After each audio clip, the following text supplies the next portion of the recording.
وشكر له على توفيقه وامتنانه أشهد أن لا إله إلا الله وحده لا شريك له تعظيما لشأنه وأشهد أن محمدا عبده ورسوله داعي إلى رضوانه اللهم صل عليه وعلى آله وأصحابه وإخوانه. Ibu-ibu, para akhwat, para ummahat, demikian juga para ikhwan yang hadir.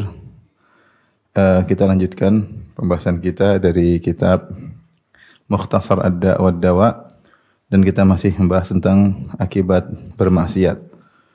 Melanjutkan penjelasan Ibnu Qayyim rahimahullahu taala sampai pada halaman 22. Ibnu Qayyim rahimahullah kemudian beliau berkata,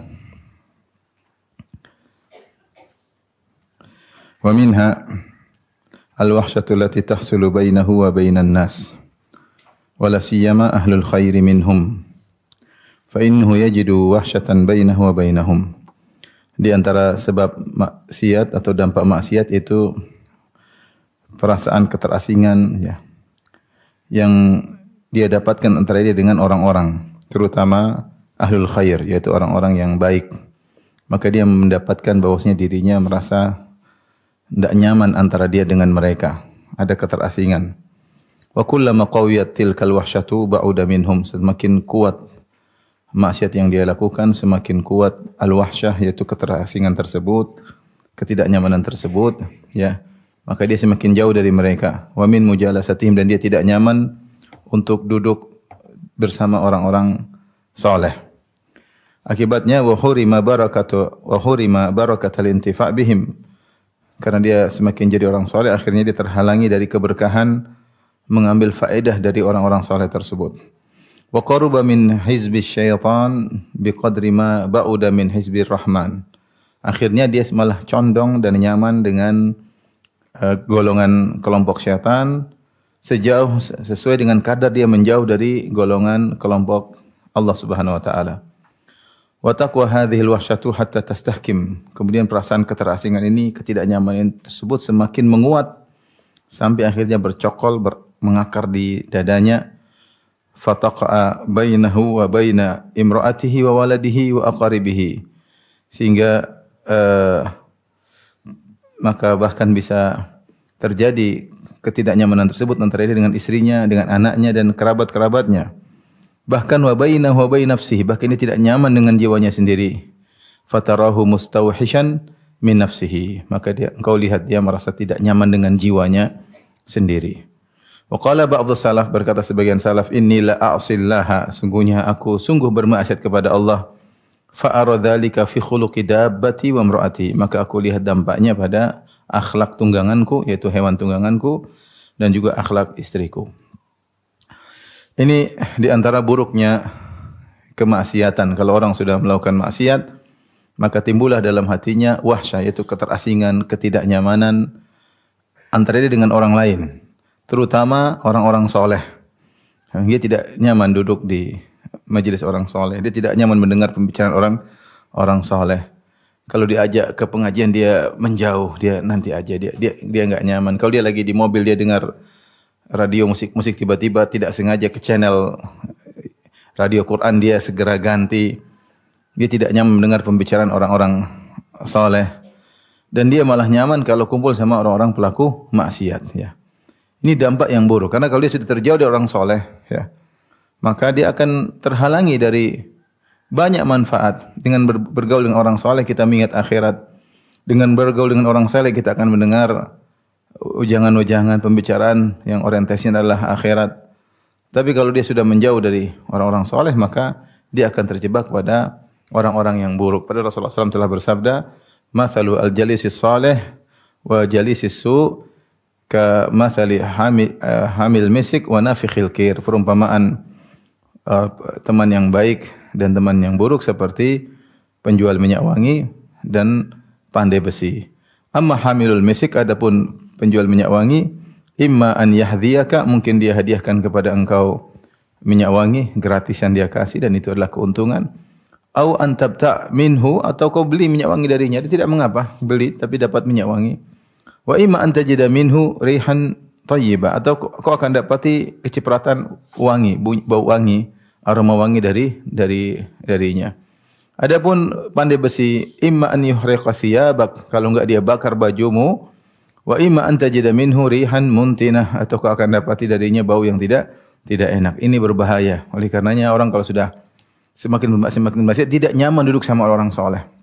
Tidak nyaman ikut pengajian, tidak nyaman dengar ceramah-ceramah pengajian. Kalau diajak ketemu dengan orang soleh dia merasa terasing.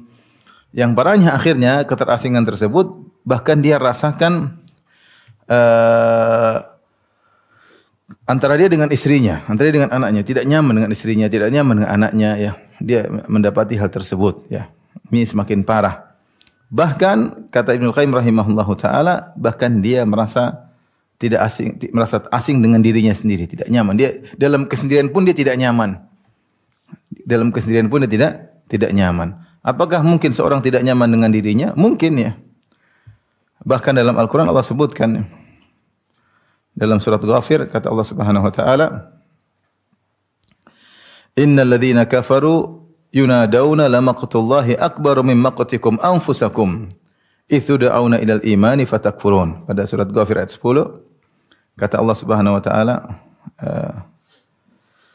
sungguhnya orang-orang yang kafir disuruhkan kepada mereka pada hari kiamat, lamaqtullahi, sungguhnya kemurkaan Allah kepada kalian, akbar mimma qatikum anfusakum, lebih besar daripada kebencian diri kalian kepada diri kalian sendiri. Istudu'auna ilal imani fatakfurun, ketika kalian disuruh untuk beriman lantas kalian tidak kafir. Lantas kalian kafir, tidak beriman. Di sini Allah sebutkan ketika penghuni neraka masuk neraka, mereka jengkel dengan dirinya sendiri. Mereka jengkel dengan dirinya. Makanya akbaru mimma qatikum anfusakum. Maqatikum anfusakum maksudnya kalian menjengkel, benci kepada jiwa kalian sendiri. Kalian jengkel marah kepada jiwa kalian. Kenapa tidak beriman? Kenapa dulu di dunia mengikuti hawa nafsu? Kenapa dia marah sama dirinya sendiri? Ternyata kemurkaan Allah kepada mereka lebih besar dari kemurkaan mereka terhadap diri mereka. Artinya mereka jengkel dengan diri mereka sendiri ketika di dalam neraka Jahannam. Itu mungkin terjadi, ya. Jengkel, kenapa dulu kok tidak begini, kenapa dulu begini, jengkel, marah besar, tapi tidak ada faedah, tidak ada manfaat dari kemarahan tersebut. Meskipun besarnya kemarahan mereka terhadap diri mereka, ternyata kemurkaan Allah terhadap mereka lebih besar dari kemarahan mereka terhadap diri mereka. Ingin saya sampaikan dalam surat Ghafir ayat 10 bahwasanya seorang bisa saja jengkel dengan dirinya. Orang kalau sudah bermaksiat, dia mungkin jengkel dengan diri, mungkin dia tidak nyaman, mungkin saja dia bunuh diri, jengkel dengan dirinya dia bunuh diri. Jengkel dengan dirinya dia bunuh diri. Ini bahayanya maksiat. Dimulai dari tidak nyaman dengan orang-orang soleh, menjauh, bergaul dengan orang yang buruk, akhirnya dia pun jengkel dengan dirinya sendiri. Fatarahu mustawhishan min nafsi. Kau lihat dia sendiri tidak nyaman dengan dirinya sendiri. Dan Ibnu Qayyim menyebutkan bahwasanya sebagian salaf berkata, sungguh aku bermaksiat kepada Allah, aku melihat dampaknya pada akhlak tungganganku dan juga akhlak istriku. Ada wahsyah antara dia dengan tunggangannya, antara dia dengan istrinya, ketidaknyamanan. Taib. Berikutnya, wa minha, di antara dampak maksiat, dosa-dosa, ya. Jadi kalau seorang misalnya sendiri kok dia enggak nyaman, dia jengkel dengan dirinya, mungkin dia harus banyak istighfar. Mungkin dia sering bermaksiat, makanya tidak nyaman dengan kesendiriannya. Jangankan sama orang, dengan dirinya tidak nyaman. Duduk sama orang tidak nyaman. Bisa jadi karena maksiat yang dia lakukan. Harusnya kalau orang itu soleh, ketemu orang soleh, ketemu wanita soleha, dia nyaman. Alhamdulillah. Bisa senyum sama mereka, ngobrol sama mereka, dia merasa nyaman. Dalam kesendirian pun dia bisa nyaman. Tapi maksiat yang buat dia tidak nyaman, jangankan kepada orang lain, pada dirinya sendiri tidak nyaman. Demikian tidak nyaman pada keluarganya, tidak nyaman pada istrinya, tidak nyaman pada suaminya. Ketidaknyamanan tersebut akibat maksiat. Di antaranya minha ta'siru umurihi alaihi. Di antara dampak maksiat adalah urusan-urusannya menjadi berat. Urusan yang dijalani menjadi berat. Fala yatawajjahu li amrin illa yajiduhu mughlaqan dunahu. Tidaklah dia mengarah menuju kepada suatu urusan kecuali dia dapati urusan tersebut terkunci, tertutup. Dia tidak bisa menembusnya. Au muta'assiran alaih, atau menjadi sangat berat bagi dia. Ya. Mungkin dia tidak tertutup tapi berat, dia jalani dengan penuh keberatan. Wa hadza kama anna man ittaqallaha ja'ala lahu min amrihi yusra. Ibnu Qayyim kemudian berdalil, kok bisa demikian? Maksiat membuat repot urusan. Beliau berdalil dengan mafhum mukhalafah. Sebagaimana orang yang bertakwa kepada Allah dimudahkan urusannya, faman abtala taqwa ja'ala lahu min amri usra. Maka siapa yang mematahkan ketakwaan, ya, tidak menjalankan ketakwaan, maka Allah akan buat urusannya menjadi berat. Ya. Allah berfirman dalam Al-Qur'an, "Wa may yattaqillaha yaj'al lahu makhraja." Siapa yang bertakwa kepada Allah, berikan solusi baginya. Kemudian Allah berfirman lagi dalam dalam surat yang sama, "Wa may yattaqillaha yaj'al lahu min amrihi yusra." Ya. "Wa may yattaqillaha yaj'al lahu min amrihi yusra." Ya. Siapa yang bertakwa kepada Allah, maka Allah akan memudahkan urusannya.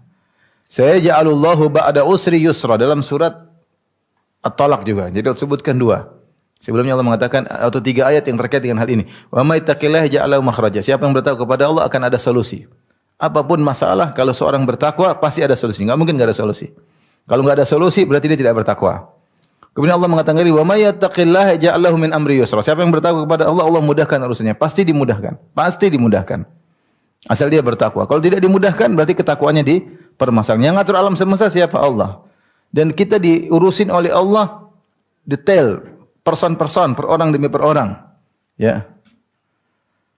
Afaman huwa qa'imun ala kulli nafsin bima kasabat. Apakah sama seperti Allah yang mengurusi setiap jiwa? Allah mengurusi setiap jiwa, kita diurusi satu persatu. Bukan Allah urusin kita secara global, enggak, satu persatu kita diurusin. Saya diurusin, anti diurusin, antum diurusin, masing-masing diurusin oleh Allah Subhanahu wa taala. Maka kalau kita bertakwa, Allah pasti tahu. Dan Allah pasti memberikan solusi dan Allah pasti memudahkan urusan. Kemudian dalam surat At-Talaq juga Allah mengatakan, "Sayaj'alullahu ba'da usri yusra." Allah akan menjadikan setelah kesulitan ada kemudahan. Jadi Ibnu Qayyim berdalil dengan mafhum mukhalafah. Kalau takwa memberikan kemudahan, berarti kebalikannya, siapa yang tidak menjalankan ketakwaan, perkaranya akan sulit. Solusi tidak ada. Setelah kesulitan datang kesulitan yang lain. Jadi kalau bertakwa tadi Allah berikan makhraja, yaitu jalan keluar. Kalau bertakwa Allah mudahkan urusan. Kalau bertakwa setelah kesulitan ada kemudahan. Tapi kalau tidak bertakwa tidak ada solusi. Solusi tidak ada. Sana kemari tidak ada solusi. Yang kedua, tidak dimudahkan urusan. Yang ketiga, bukan setelah keburukan, setelah kesulitan ada kebaikan, ada kemudahan. Bukan setelah ada kesulitan ada kemudahan, setelah kesulitan ada kesulitan lagi yang berikutnya. Bagi yang tidak bertakwa. Wa ya lallahil ajabu kaifa yajidul abdu abwabal khair wal masalih masdudatan anhu wa turuqaha mu'saratan alaihi wa huwa la ya'lamu min aina utiya. Maka sungguh menakjubkan bagaimana seorang hamba mendapati pintu-pintu kebaikan dan pintu-pintu kemaslahatan depan dia ternyata tertutup. Banyak pintu kebaikan tertutup, dia mau begini enggak bisa, dia mau begitu enggak bisa. Kemudian jalan-jalan menuju kebaikan berat bagi dia, diberatkan, repot. Kemudian dia tidak tahu apa sebabnya bisa mengalami demikian. Min aina utiya, dari mana kok bisa saya mengalami ini semua? Harusnya dia ngerti itu semua akibat maksiat yang dia lakukan. Jangan kemudian dia salahkan sana, salahkan kanan, salahkan kiri, depan belakang dia salahkan semua, orang sekitarnya dia salahkan semua, itu salah. Dia salahkan dirinya dulu terlebih dahulu. Mungkin saya bermaksiat. Banyak Ibnu mengatakan aneh, ada orang sulit menghadapi kondisi-kondisinya, kemudian dia bingung, kok bisa begini, kok bisa begini. Seperti dalam Al-Quran, "Qultum anna hadha," kok bisa terjadi demikian? "Qul huwa min indi anfusikum." Itu semua dari diri kalian. Maka kalau seorang mendapati kesulitan, hendaknya dia segera bertobat dan segera beristighfar, ya. Ini perlu kita perlu sadari dalam kehidupan ini.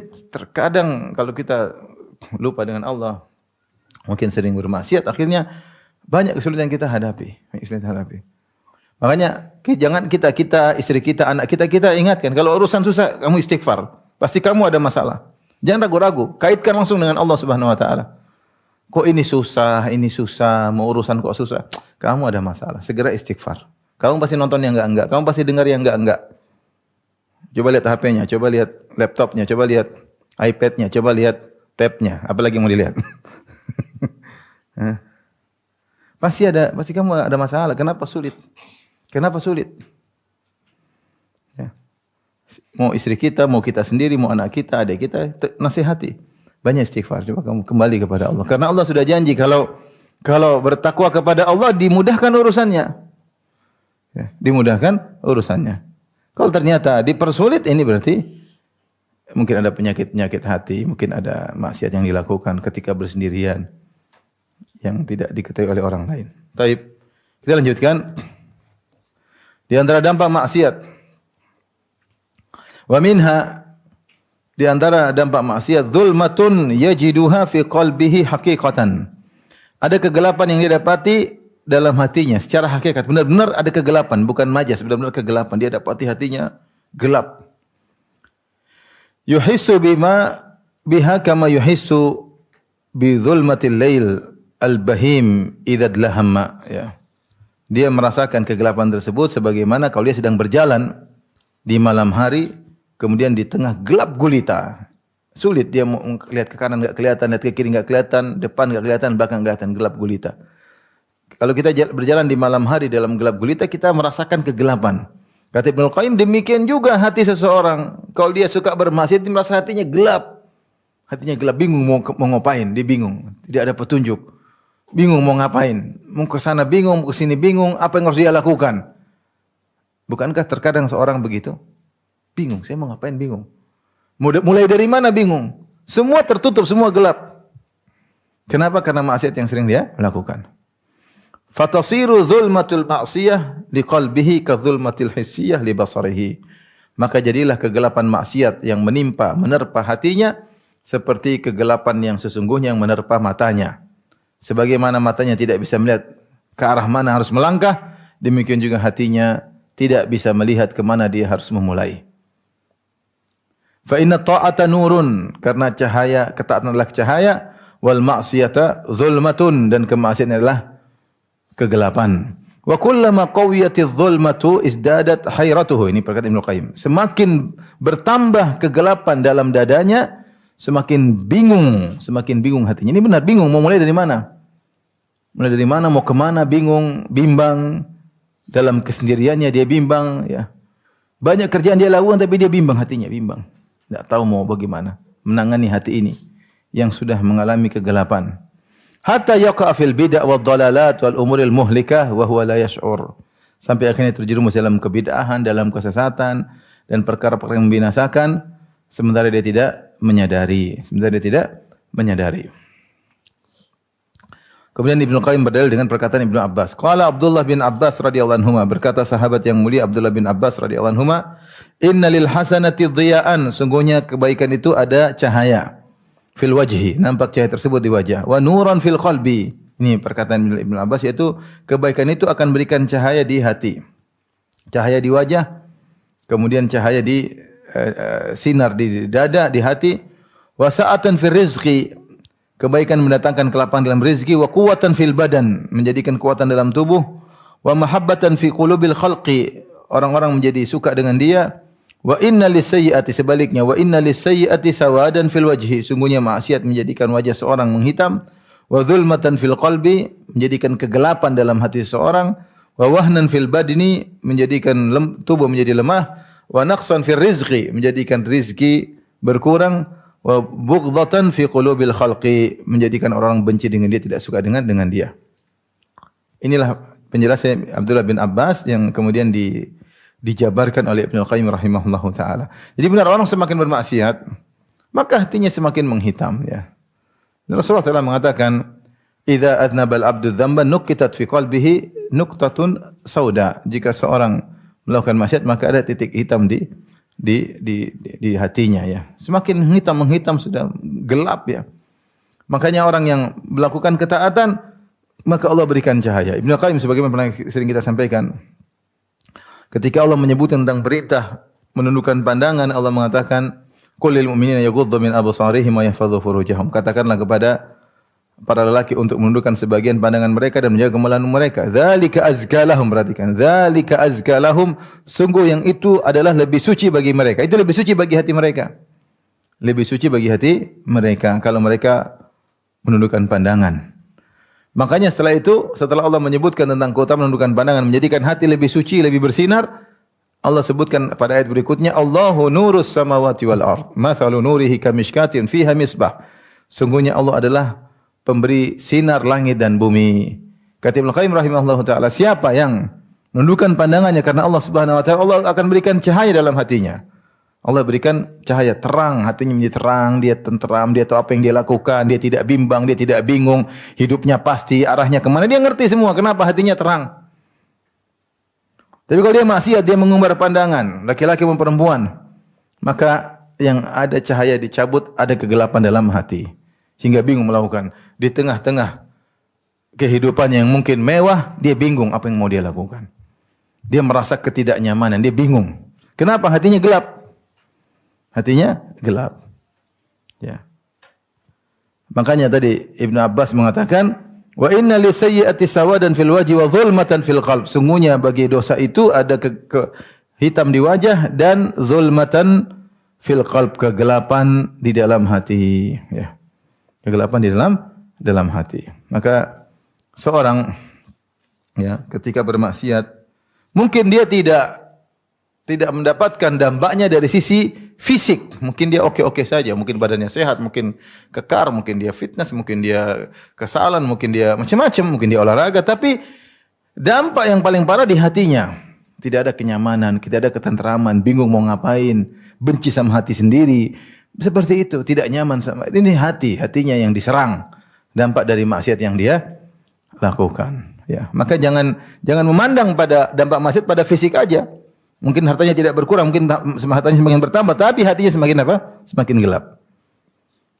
Taib wa minha, dan di antara dampak maksiat annal ma'asiya tuhinul qalba wal badan. Kata Ibnu Qayyim rahimahullah taala, di antara dampak maksiat bahwasanya maksiat melemahkan hati dan melemahkan badan. Ternyata maksiat bukan cuma hati saja, tapi badan juga. Wa amma wahanuha lil qalbi fa amrun zahir, ya. Adapun membuat hati menjadi lemah, ya, maka perkaranya jelas. Tadi sudah kita jelaskan, balla tazalu tuhinu hatta tuzila hayatahu bil kulliyah. Senantiasa hati dibuat lemah oleh maksiat sampai lemah-lemah sampai mati. Mati maksudnya dia kafir. Imannya semakin lemah sampai mati. Hati mati, lemah-lemah menjadi mati, maksudnya kafir. Udah mati, udah kafir sudah. Itu jelas maksiat, ya, sebagaimana perkataan al-ma'asi baridul kufur. Maksiat itu mengantarkan kepada kekufuran, melemahkan hati, tidak kuat dia untuk melawan maksiat tersebut, lemah akhirnya dia mati. Ini jelas kalau apa namanya? Kalau melemahkan hati. Wa amma wahanuha lil badan, adapun maksiat melemahkan badan,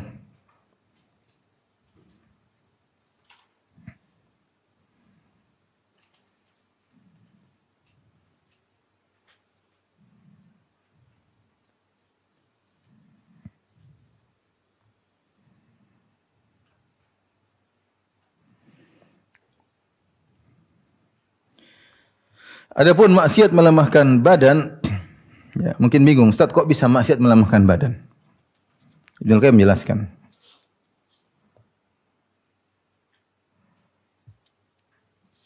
Fa innal mu'mina quwwatuhu fi qalbihi. Orang mukmin itu kekuatannya di hatinya. Wa kullama qawiya qalbuhu qawiya badanuhu. Semakin kuat hatinya, semakin kuat badannya. Itu benar atau tidak? Benar. Bukan Syekh Abdul Razak sering cerita bagaimana dia lagi salat malam, dia mendapat seorang guru dari Indonesia, tersebar cerita beliau. Kemudian tatkala itu salat malam, salat tarawih sampai bisa 3 jam. Ternyata di depan dia ada seorang Indonesia, kakinya buntung cuma satu saja, satu kaki saja, tapi dia mampu untuk berdiri salat sampai 3 jam salat tarawih. Sementara orang kakinya kuat, mau ke masjid enggak kuat, bangun malam enggak kuat. Ya, bangun malam enggak kuat. Kenapa? Karena imannya kuat, membuat dia kuat melakukan kegiatan. Ya, maksudnya kekuatan iman ini, kekuatan hati berpengaruh pada kekuatan fisik. Itu benar, ya. Kenyataannya ada, ya. Ya. Kenyataannya ada. Kenapa?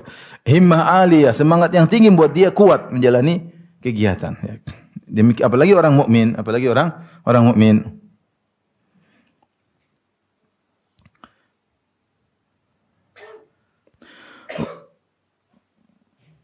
Wa ammal fajir, adapun fajir tukang maksiat, fa innahu wa in kana qawiyal badani, adapun seorang fajir meskipun badannya kuat, fa huwa adhafu syai'in indal hajah, tapi badannya menjadi sangat-sangat lemah ketika dibutuhkan. Fatakhunuhu quwwatuhu ahwaja ma yakunu ila nafsihi. Maka kekuatan tubuhnya berkhianat kepadanya ketika saat-saat dia butuhkan kekuatan tersebut. Apa buktinya? Beliau sebutkan wa ta'ammal. Jadi wa ta'ammal quwwata abdani Farisin wa Rum. Siapa yang ragu tentang kuatnya orang Persia dan Romawi?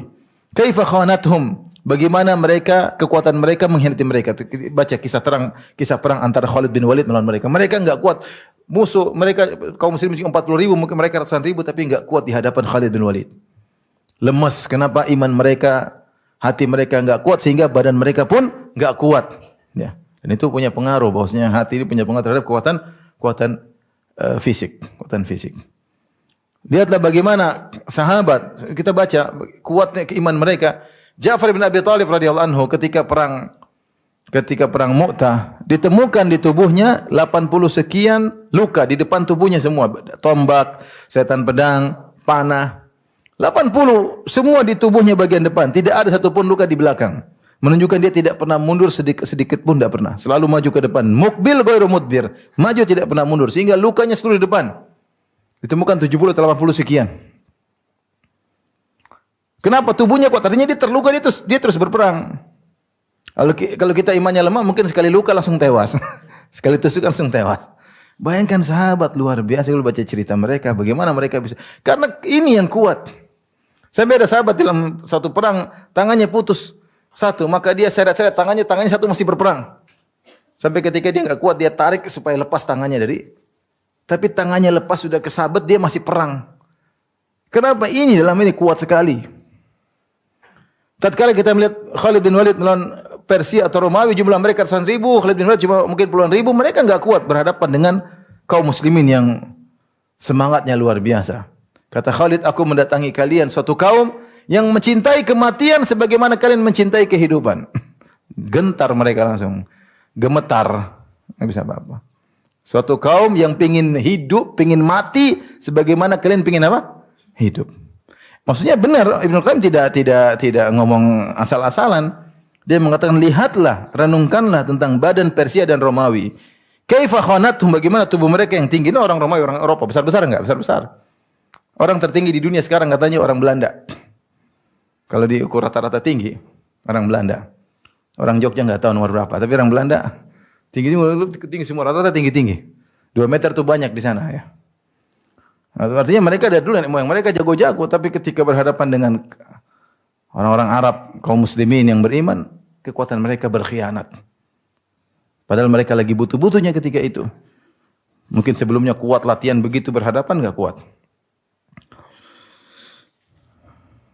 Wa qaharahum ahlul iman bi quwwati abnahim wa qulubihim, sehingga mereka dikalahkan oleh ahlul iman dengan kekuatan badan mereka dan hati mereka. Dalam satu hadis yang mungkin saya bacakan terkait dengan hal ini dari Abu Hurairah radhiyallahu anhu, mungkin ada kaitannya sedikit. Anna Rasulullah sallallahu qala, Rasulullah sallallahu bersabda, yaqidu syaitanu ala qafiyati ra'si ahadikum. Ya. Bahwasanya setan mengikat di tengkuk kepala seorang dari kalian itu. Sini. Idza huwa nama thalatha uqat, ketika dia tidur ada 3 simpul ikatan. Yadribu kulla uqdatin makanaha. Kemudian setiap ikatan diikat pada tempatnya, kemudian dia berkata alaika lailun tawil. Tenang aja, malam masih panjang. Farqud, tidur. Ini setan yang pernah datang sama saya, pernah datang juga sama antum kayaknya. Tenang, tidur masih lama. Azan subuh masih lama, tenang. Sekarang baru bangun tidur lagi, tenang, masih lama. Farqud. Fa in istaiqadha, kalau dia bangun, fa dzakarallaha, dia mengingat Allah, berzikir pada Allah, in halat uqdatun, maka satu simpul lepas. Fa in tawaddaa in halat uqdatun, jika dia berwudu hilang lagi satu. Fa in shalla in halat uqaduhu, kalau dia salat maka hilang semua 3 ukulluha, semua simpul hilang semua. Fa asbaha nasyitan tayyiban nafs, maka dia pagi hari semangat, perhatikan. Dia pagi hari semangat jiwa yang nyaman, thayyibun nafs. Wa illa kalau tidak asbaha khabithan nafs kaslan. Kalau tidak maka dia bangun malas-malasan padahal tidurnya lebih panjang. Tapi dia bangun malas-malas, jiwanya tidak nyaman. Ini dalil bahwasanya ketaatan mempengaruhi kegiatan aktivitas ya, dan kemaksiatan juga mempengaruhi aktivitas ya. Jadi apa yang disebut Ibnu Qayyim rahimahullah insyaallah benar dan ada buktinya baik secara dalil maupun secara kenyataan. Taib, di antara akibat maksiat. Subhanallah, Ibnu Qayyim luar biasa ya. Dia menjelaskan satu-satu mungkin tidak terbetik dalam benak kita. Tapi bagaimana beliau mengurai satu persatu. Di antaranya hurmanut ta'ah, terhalang dari ketaatan. Ini di antara akibat maksiat yang sangat-sangat memilukan ya. Dan inilah penyesalan setiap orang pada hari kiamat kelak. Yaqulu ya laitani qaddamtu li hayati. Ya.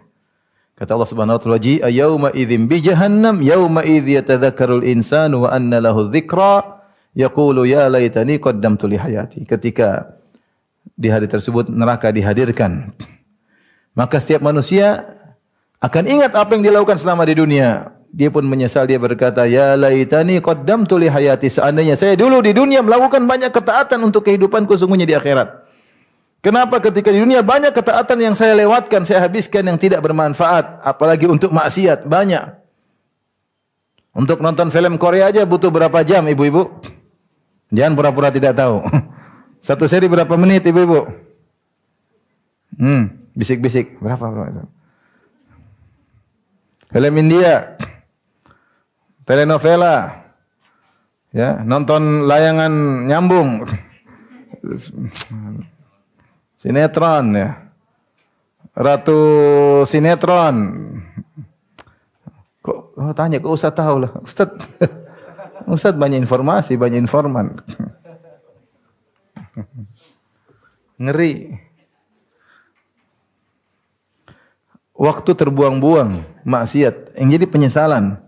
Jadi di antara dampak paling buruk di antara dampak maksiat adalah hurmanut ta'ah, terhalangi dari ketaatan. Yang ini semua akan menimbulkan penyesalan pada hari kiamat kelak. Kata Ibnu Qayyim, "Falau lam yakun lidz-dzambi uqubatun illa an yusadda an ta'atin takunu badalahu wa taqta'u tariqa ta'atin ukhra fayanqati 'alaihi bidz-dzambi tariqun thalitsatun thumma rabi'atun wa huwa majarra fayanqati 'anhu bidz-dzambi ta'atun katsiratun."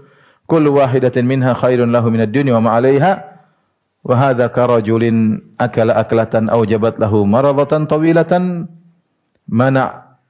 mana'athu min iddati akalatin atyaba minha wallahu musta'an. Kata Ibnu Qayyim rahimahullah taala, ini kayaknya ada khabarnya yang enggak disebutkan. Allah alam, intinya Ibnu Qayyim mengatakan seandainya tidak ada akibat dari dosa, saya ulangi, hurmanut ta'ah, seandainya tidak ada akibat dari dosa kecuali ini maka sudah cukup. Sudah cukup menunjukkan dosa itu dampaknya sangat buruk. Apa dampak yang disebut oleh Ibnu Qayyim di sini? Kata beliau, dampak dosa seharusnya dia melakukan maksiat. Seharusnya orang melakukan ketaatan, tapi gara-gara dia melakukan maksiat, maka ketaatan yang harus dia lakukan itu terhalangilah darinya. Dia harusnya pagi ini dia sholat duha, atau paling tidak dia berzikir, atau paling tidak dia menahan diri dari ngomong yang buruk, atau mungkin dia telepon orang tuanya, atau mungkin dia berkhidmat kepada suaminya, tapi ternyata waktu duha dia nonton film Korea. Sehingga dia terjerumus dalam dosa, dia terhalangi dari ketaatan yang harusnya menempati maksiat ini. Faham maksudnya Ibu? Ya, harusnya pagi ini dia ada kegiatan yang bermanfaat, entah berkhidmat kepada suaminya, entah ngurus anak-anak, entah ngurus rumah tangga, semuanya berpahala. Entah telepon orang tuanya, entah nyambung silaturahmi dengan kerabatnya atau kerabat suaminya. Banyak yang bisa dilakukan. Ternyata hari itu dia 1 jam dengar musik. Cukuplah dengan dia dengar musik dalam 1 jam tersebut, dia terhalangi dari banyak kebaikan yang harusnya menempati posisi maksiat tersebut. Ya. Anta'atin takunu badalahu wa taqta'u tariqa ta'atin ukhra. Kemudian dampak berikutnya menghalangi dari ketaatan selanjutnya. Dari ketaatan sendiri, karena ketaatan akan bawa kepada ketaatan yang lain. Ketaatan membawa kepada ketaatan yang lain. Fayanqati alaihi bidzambi tariqun tsalitsatun. Gara-gara dosa yang dia lakukan, maka dia terhalangi dari ketaatan yang ketiga, jalan yang ketiga, ya. Berturut-turut. Kemudian tsumma rabi'atun, gara-gara dia maksiat ini akhirnya ada ketaatan yang keempat yang terhalangi. Kenapa? Ini sesuai kaidah bahwasanya seorang yang melakukan kebaikan akan mengantarkan kepada kebaikan yang lain. Sebagaimana seorang melakukan maksiat akan melakukan maksiat yang lain. Ya. Ada akan datang membahasnya, tapi saya sebutkan di awal bahwasanya kebaikan mendatangkan kebaikan yang lain. Ya, Allah Subhanahu wa taala telah menyebutkan dalam Al-Qur'an bahwasanya orang jika melakukan, kata Allah, may yaktarif hasanatan nazid lahu fiha husna, ya. Saya carikan ayatnya. Ayat surat Asy-Syura ayat 22. Surat Asy-Syura ayat 23. Surat Asy-Syura ayat 23 kata Allah Subhanahu wa taala, "Wa may yaktarif hasanatan nazid lahu fiha husna." Siapa yang melakukan kebaikan, kami akan tambahkan bagi dia kebaikan yang lain. Ya. Kami akan datangkan bagi dia kebaikan yang lain, ya. Sebaliknya kalau orang melakukan maksiat, maka akan melakukan maksiat yang lain.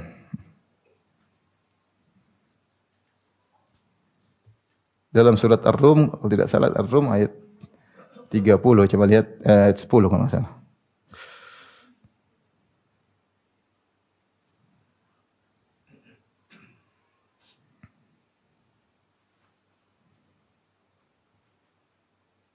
Iya. Kata Allah Subhanahu wa taala surat ayat 10, Ar-Rum ayat 10, "Tsumma kana aqibatal ladzina asa'us su'a." Kemudian akibat dari orang yang berbuat keburukan adalah keburukan yang lain. Jadi jelas melakukan kebaikan menimbulkan kebaikan yang lain. Melakukan keburukan menimbulkan keburukan yang lain. Maka jika seorang maksiat, ketaatan yang banyak terhalangi, yang harusnya kalau dia melakukan kebaikan akan mengantar pada kebaikan-kebaikan yang kedua, ketiga, keempat dan seterusnya. Gara-gara dia maksiat, kebaikan yang bersilsilah ini dia tidak dapat. Sayang, itu dampaknya maksiat terhalangi dari kebaikan yang berkelanjutan. Sederhana misalnya ada orang, dia tinggal satu, dia pilih, dia mau ke masjid atau mau ke kafe, mau ke diskotik.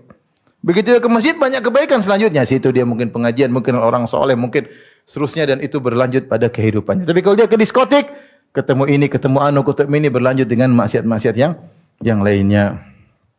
Kata Ibnu Qayyim, demikianlah dia terhalangi dari kebaikan yang ketiga, kebaikan yang keempat, wahalumma jarra dan seterusnya demikian terhalangi dari banyak kebaikan. Fayanqati'u anhu bidzambi ta'atun katsirah. Gara-gara dia melakukan satu dosa, dia terhalangi dari banyak ketaatan. Kullu wahidatin minha khairun lahu minad dunya wa ma 'alaiha. Setiap kebaikan yang terluput darinya lebih baik daripada dunia dan seisinya. Terhalangi dari mungkin salat 2 rakaat sebelum subuh, dan kita tahu salat 2 rakaat sebelum subuh lebih baik daripada dunia dan seisinya. Demikian juga kebaikan-kebaikan yang lain. Kenapa? Karena setiap kebaikan akan diberi ganjaran yang abadi di surga. Yang setiap ganjaran kebaikan itu lebih baik daripada dunia dan seisinya. Kenapa? Karena dunia seisi ini akan fana, sirna, dan kenikmatannya tidak sempurna. Tidak ada kenikmatan dunia yang sempurna, enggak ada. Sudah tidak sempurna dia akan sirna, maka setiap ketaatan akan dibalas dengan kenikmatan yang sempurna dan abadi. Maka benarlah perkataan Ibnu Qayyim, jika seorang bermaksiat, dia akan terhalangi dari banyak ketaatan-ketaatan yang setiap ketaatan ganjaran lebih baik pada dunia dan seisinya. Wa hadza karajulin, kemudian beliau memberikan perumpamaan, wa hadza karajulin akala aklatan aujabat lahu maradatan. Seperti seorang yang makan makanan yang menimbulkan sakit, tawilatan, sakit yang berkepanjangan. Mana'athu min iddati akalat atyab minha, akhirnya mengakibatkan dia terhalangi tidak bisa makan makanan yang baik banyak, ya. Wallahul musta'an. Seperti itu. Jadi orang kalau sudah sakit, dia makan ini enggak boleh, ini makan enggak boleh. Kenapa? Gara-gara satu penyakit ini. Jadi enggak boleh makan ini, enggak boleh makan itu, enggak boleh makan ini. Kenapa? Gara-gara satu. Seandainya tidak ada penyakit ini bisa makan semuanya. Kira-kira juga dosa demikian. Dan sudah dosa ini banyak kebaikan yang dia terhalangi darinya. Ini sudah cukup buat orang berhenti maksiat. Makanya setiap orang melakukan maksiat disebut jahil, ya. Orang yang melakukan maksiat apa? Disebut jahil. Makanya Yusuf alaihissalam ketika minta agar dilindungi dari godaan para wanita, dia mengatakan, wa illa tasrif anni kaidahunna asbu ilaihinna wa aku minal jahilin. Kalau kau tidak palingkan aku dari godaan para wanita tersebut, ya Allah, aku akan condong kepada mereka dan aku termasuk orang jahil. Maksudnya aku terjerumus dalam maksiat. Ya. Allah berfirman, innama taubatu 'ala Allah lil ladzina ya'maluna su'a bi jahalatin. Sungguhnya taubat itu hanya Allah berikan kepada orang yang melakukan keburukan dengan kejahilan. Karena setiap orang maksiat pasti jahil. Kenapa setiap orang maksiat disebut jahil? Karena dia mengutamakan kenikmatan yang sedikit dan tidak sempurna ini dengan merelakan kenikmatan yang banyak yang sempurna abadi. Kalau kita merenungkan ini saja, satu dampak emas ini kita harusnya berhenti. Saya melakukan maksiat setengah jam, 1 jam, 2 jam. Dengan musik 1 jam, 2 jam. Nonton film 1 jam, 2 jam. Besok lagi nonton lagi. Ini kalau digantikan untuk ketaatan luar biasa. Dan terhalangi dari ketaatan-ketaatan selanjutnya. Terhalangi dari ketaatan-ketaatan selanjutnya. Yang setiap ketaatan lebih baik bagi dunia dan seisinya. Maka jelaslah orang yang maksiat itu orang yang jahil. Ingin merasakan kenikmatan yang semu, yang sebentar, yang sirna dan fana. Dengan mengorbankan kenikmatan yang banyak, yang abadi dan sempurna. Taib, kita lanjutkan. Wa minha, di antara dampak maksiat.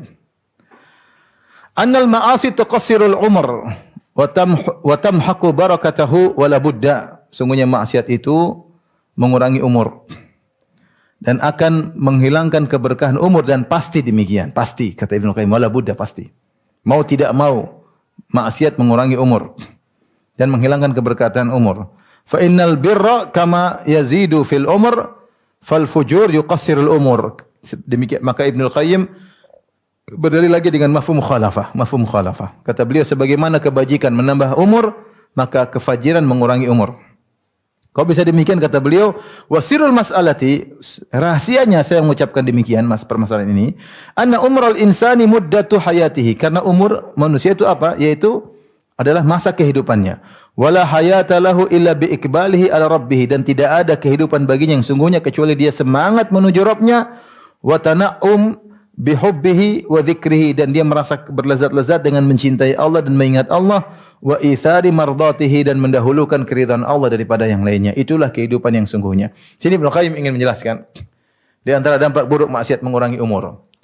Beliau berdalil dengan mafhum mukhalafah, karena dalil menunjukkan orang berbuat baik menambah umur. Di antaranya firman Allah Subhanahu wa taala seperti hadis Nabi sallallahu alaihi wasallam, "Wa man ahabba an yubsata lahu fi rizqi wa yunsa'a fi athari falyasil rahimah." Siapa yang ingin dilapangkan rezekinya, dipanjangkan umurnya, maka hendaknya dia menyambung silaturahmi. Ya. Ini adalah ketaatan yang bisa menambah umur seseorang. Kalau begitu sebaliknya, kalau dia melakukan kemaksiatan akan mengurangi umurnya. Akan mengurangi umurnya. Siapa yang jujur akan menambah keberkahan umurnya. Siapa yang bohong akan mengurangi keberkahan umurnya. Nah, berkurangnya umur atau bertambahnya umurnya ada beberapa pendapat di kalangan para ulama. Mengkerucut pada 2 pendapat. Pendapat pertama, bahwasanya orang yang berbuat maksiat dikurangi umurnya, maksudnya dikurangi keberkahannya. Dikurangi keberkahan. Benar, umurnya mungkin tidak berkurang secara tahun, tapi secara hakikat berkurang. Kenapa? Karena tidak berkah. Dan ini yang disyaratkan oleh Ibnu Qayyim rahimahullahu taala. Kata beliau, sesungguhnya kehidupan seorang adalah bagaimana ketika dia menuju kepada Allah, bagaimana ketika dia mencintai Allah, bagaimana ketika dia mengingat Allah, bagaimana ketika dia mendahulukan keridhaan Allah. Itulah kehidupan yang sungguhnya. Selain daripada itu, maksiat bukan kehidupan. Bukan kehidupan yang sungguhnya. Maka semakin banyak dia maksiat, semakin kehidupan yang hakiki semakin sedikit. Logikanya demikian. Ya, ini kehidupannya segini misalnya.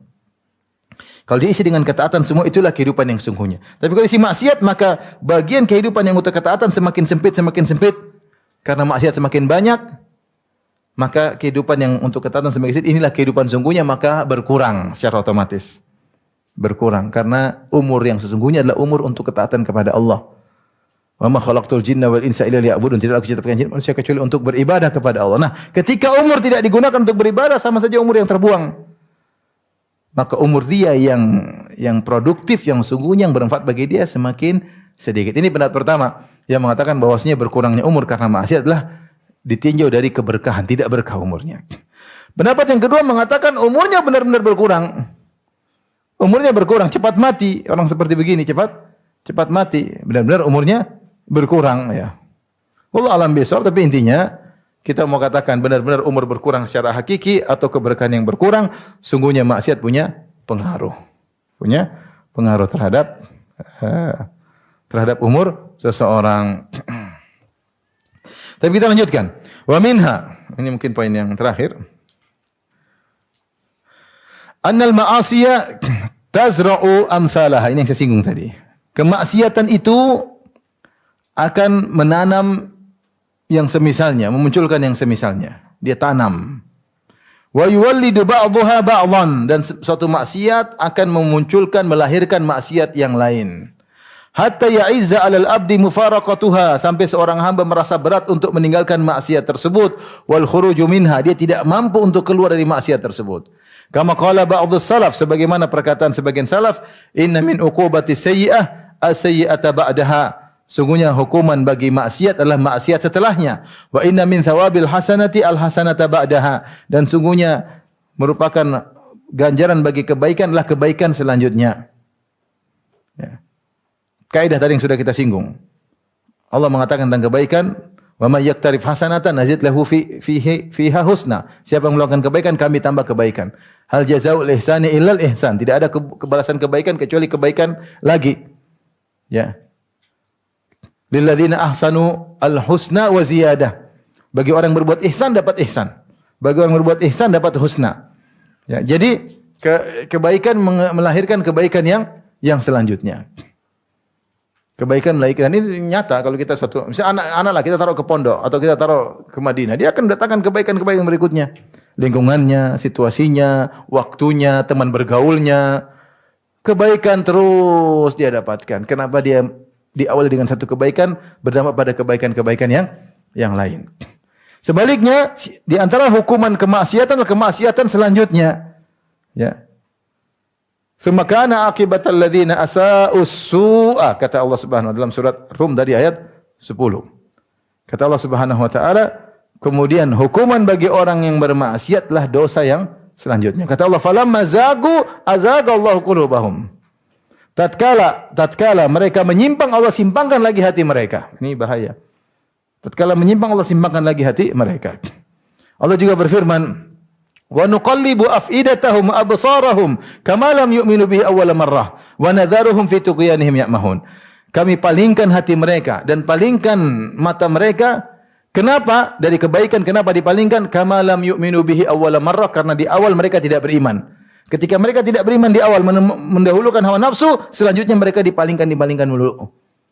Di dosa mendatangkan dosa-dosa yang lain. Ibarat seorang masuk dalam kubangan. Kubangan isinya berbagai macam comberan kotoran ini, dia pasti menyentuh seluruhnya. Dari satu comberan berikutnya kotoran. Demikianlah kalau orang sudah berguna dengan maksiat, maka maksiat akan memanggil teman-temannya. Ayo, orang ini lagi bermaksiat. Lihatlah orang yang bermaksiat dari bernyanyi, pemusik, akhirnya selanjutnya kepada khamar, mabuk. Kepada khamar kemudian narkoba. Dan narkoba kemudian apa? Zina. Dan demikian. Kemudian kadang-kadang bunuh diri. Sebagai maksiat. Satu maksiat terbawa kepada maksiat yang lainnya. Kepada maksiat yang lainnya. Waliyadzubillah ya. Oleh karenanya hati-hati. Saya sebutin dalilnya tadi bahwasanya kemaksiatan. Adapun orang berbuat kebaikan, datang kebaikan yang lainnya. Ya. Wa man yaqtarif hasanatan nazid lahu fiha husna. Siapa yang buat kebaikan, kami tambahkan bagi dia kebaikan yang lainnya. Kata Allah Subhanahu wa taala, "Wa man yu'min billahi yahdi qalbah." Siapa yang beriman kepada Allah, kami beri petunjuk kepada hatinya. Jadi kebaikan disusul dengan kebaikan yang lain. Makanya ibu-ibu jangan coba-coba bikin maksiat. Itu maksiat tidak berhenti di situ saja. Seandainya maksiat selesai tidak ada temannya, mungkin lebih mending. Hampir tidak ada maksiat berhenti di situ, enggak ada. Lanjut. Masuk dunia maya, mulai satu lihat ini, oh ketemu teman lama. Kemudian bernostalgia kemaksiatan, dulu ini pacar saya, oh ini pacar kedua saya, pacar ketujuh saya. Mulai macam-macam, mulai ini. Oh, dulu nostalgia kita dengar musik, nonton film apa, terus begitu. Terus. Seandainya cuma berhenti satu maksiat masih mending. Namun kenyataannya tidak demikian. Kenyataannya seorang terjerumus masalah maksiat berlanjut pada maksiat berikutnya. Karena demikianlah kaidah yang disebutkan oleh para salaf. Ketika dia sudah terjebak dalam kubangan maksiat, dia sulit untuk meninggalkannya. Ya. Alam tara anna arsalna syayatina 'alal kafirina ta'uzzuhum azza. Kata Allah, tidakkah kau lihat bagaimana kami kirim setan-setan kepada penolong-penolong pada pelaku maksiat, ta'uzzum dimotivasi, ayo. Kalau sudah maksiat sudah susah meninggalkannya. Sudah kecanduan sudah susah. Apa kata syaitan, iblis berjanji di depan Allah Subhanahu wa taala? Ya. Wala uzayyinana lahum fil ardi. Sungguh aku akan menghiasi maksiat kepada anak Adam di atas muka bumi. Kata para ulama yang menafsirkan ayat ini, yaitu aku akan buat dia gelisah kalau tidak bermaksiat. Gelisah kalau tidak bermaksiat. Harus bermaksiat. Makanya coba-coba ibu. Kalau bermaksiat langsung istighfar. Astagfirullah. Sekarang maksiat di mana-mana. Tidak pandang bulu. Muda, tua, sudah berkeluarga, belum berkeluarga, muda, kakek, nenek, semuanya bisa kena maksiat. Baik. Kemudian kata Ibnu Qayyim, "Wala yazalul abdu yu'ani ta'ata wa ya'lafuha wa yuhibbuha wa yu'thiruha hatta yursilallahu subhanahu wa ta'ala bi rahmati 'alal malaikata ta'uzzuhu ilaiha azza." Senantiasa seorang hamba berusaha untuk taat. Mungkin berat bagi dia, tapi dia paksa. Yu'ani itu dia merasa berat. Untuk bangun subuh, untuk pergi ke masjid dia lawan. Dia untuk puasa sunnah, dia terus dia berusaha sampai dia sudah jadi biasa dengan ketaatan tersebut. Malah dia mencintai ketaatan tersebut. Kalau dia tidak lakukan dia merasa kurang. Bahkan dia mendahulukan ketaatan tersebut daripada yang lainnya. Sampai akhirnya Allah dengan kasih sayangnya mengirim malaikat untuk menguatkan dia. Saya bisa jadi kalau dia tidak sholat malam tiba-tiba dia terjaga. Tiba-tiba dia terbangun. Entah sebab seperti kaget atau bangun waktunya sholat malam. Bisa jadi malaikat yang bangunkan. Tiba-tiba dia sudah biasa bersedekah, tiba-tiba dia lupa kesibukan, tiba-tiba kamu belum bersedekah minggu ini. Tiba-tiba ditegur. Allah kirimkan penolong untuk mengingatkan dia. Kenapa dia sudah berusaha dan berusaha? Wa tuharriduhu alaihi, menyemangati dia untuk melakukannya. Wa tus'ijuhu an firashihi wa majlisi ilaiha, membuat dia gelisah, dia tidur terus gelisah, dia harus bangun salat. Dia di rumah tidak mau pengajian, pengajian saya harus berangkat ke masjid. Gelisah kalau dia tidak melakukan. Kenapa? Ada malaikat yang bikin dia gelisah. Ada malaikat yang bikin dia gelisah untuk ketika tidak melakukan ketaatan. Dia gelisah. Sebaliknya, wala yazalu ya'laful ma'asi wa yuhibbuha. Senantiasa seorang melakukan maksiat, mencintainya, wa yu'thiruha, bahkan dia mendahulukan maksiat daripada yang lain. Hatta yursilallahu alaihi syayatin fata'uzzuhum ilaiha azza, maka Allah kirimkan setan-setan untuk memotivasinya, memprovokasinya. Dia tidak nyaman kalau tidak bermaksiat. Fal awwala qawwa jundat ta'ati bil madad fasaru min akbari a'wanihi wa hadha qawwa jundal ma'siyati bil madad fakanu a'wanan alaihi. Maka yang pertama Allah menguatkan pasukan ketaatan, Allah kirim dengan bil madad, dengan bantuan. Allah ketaatan Allah bantu dengan bantuan-bantuan malaikat, maka jadilah malaikat-malaikat tersebut ya menjadi kekuatan besar untuk menolongnya sehingga dia semangat melakukan ketaatan. Yang satu sebaliknya, Allah kirim untuk pasukannya kemaksiatannya setan-setan, maka setan-setan tersebut merupakan penolong yang paling kuat untuk membuat dia terjerumus dalam maksiat. Demikian saja yang dirahmati Allah Subhanahu wa taala kajian kita, insyaallah kita lanjutkan pada kesempatan berikutnya, masih lanjut pada sebab akibat atau akibat dosa pada pertemuan yang ketiga insyaallah taala. Wabillahi taufiq wal hidayah.